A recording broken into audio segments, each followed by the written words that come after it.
this is Jasmine. Hi, this is Ting from TAIPEI Cycle Team. When you think about bicycles, you often think about Taiwan. This series will not only show you the innovative products from Taiwanese companies, but it will also show you a cycling museum that embodies the idea of cycling culture. And we're gonna go directly into the industry. So, stay tuned.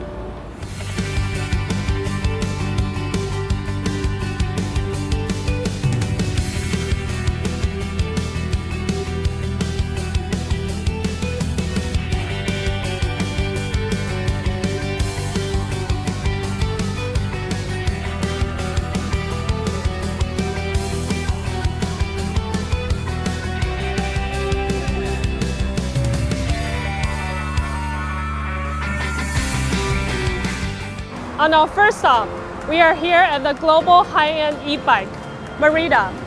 Founded in 1972, Merida is not just a well-known brand for high-end bicycles and e-bikes from Taiwan.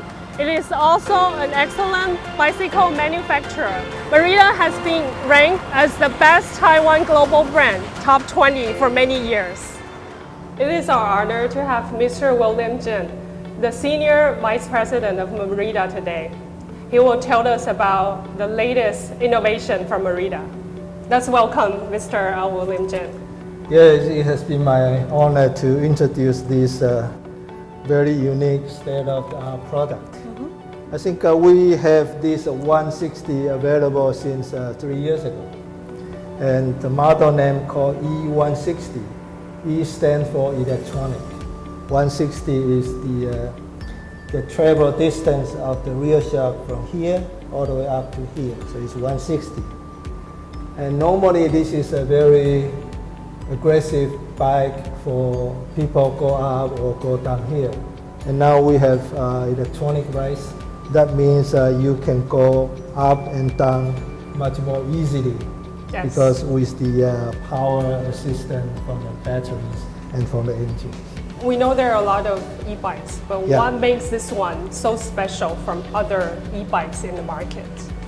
First of all, we integrated all the cable inside the tube. The bike will look very clean and very neat. Yes. Second, it provides the water.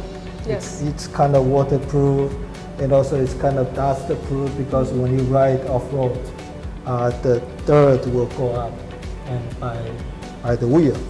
So this is not an easy one because it's so complicated to produce Yes. a bicycle with all the cable routing inside. Another one is all the batteries here is actually inside this. So you don't see the battery from the outside, which also looks very professional. And also, again, it protects the water from going into the batteries. And also we have we call it energy guard. This is a part of energy guard.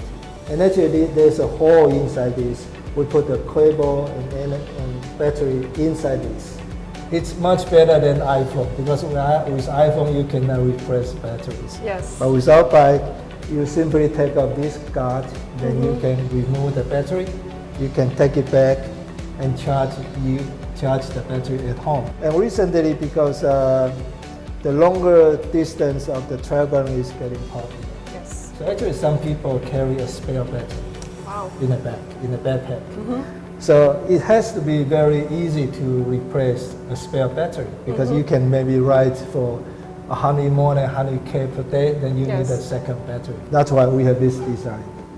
But to have this design, it's not easy because first, the frame has to be very strong because the whole frame is made of carbon fiber. Yes. Second is you have to avoid a lot of water, dust to go in. So the seal has to be very strong. And since this is very closed, so when the heat produced by the batteries, you have to find a way to reduce or to let the heat to go out. Yes. So we have a unique design, kind of shelf-in design, that the heat will go out from there. It's also our patent idea, and also it looks so unique. Yes, It's just like definitely. a sports car. Yes. Yeah. Another way is, if you notice, we have a bigger front wheel Yes. than the rear. This one is 29 inches rear and the real one is 27.5. It's just on the opposite way than the sports car. Yes. Why we have this? Because when you go off-road or inside the forest, sometimes there are rocks, there are woods ahead of you. You have to jump over it. And normally with a bigger wheel in the front, it will be a lot easier to just go over it. Another one is when you go down here, you will not go like this. Flip over. off. Yeah. So from Merida's point of view, how do you think about the future of the cycling industry and its development? Cycling has been a kind of culture for more than maybe 200 years already.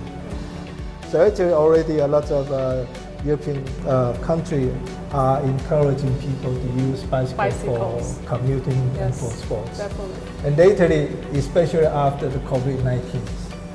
After the COVID-19, a lot of government are thinking about it's better to encourage people to go out biking as a kind of sport instead of doing the sports inside like a gym or doing the yoga inside a gym. So I think in the near to long-term future, bicycle will be a kind of a new lifestyle, and I believe that this new lifestyle will create a long-term that bicycle will survive, and then eventually bicycle is part of our life, and then e-bike will help us to go longer, and also help elder people to ride to go 100K without any problem. So this kind of very friendly future of the bicycle together with e-bike, I believe it will become just like part of our life. Thank you, Mr. Zheng, for sharing this wonderful e-bike with us today. It's my pleasure. Thank you so much. I've learned so much from you and also from the knowledge of e-bike. So that's for today. Please subscribe the channel for more videos. Will I see you there at Taipei Cycle next year? Yeah, for sure, but you have to get a Merida e-bike. I'll think about it. Yeah. So see you at Taipei Cycle, March 3rd to 6th, 2021.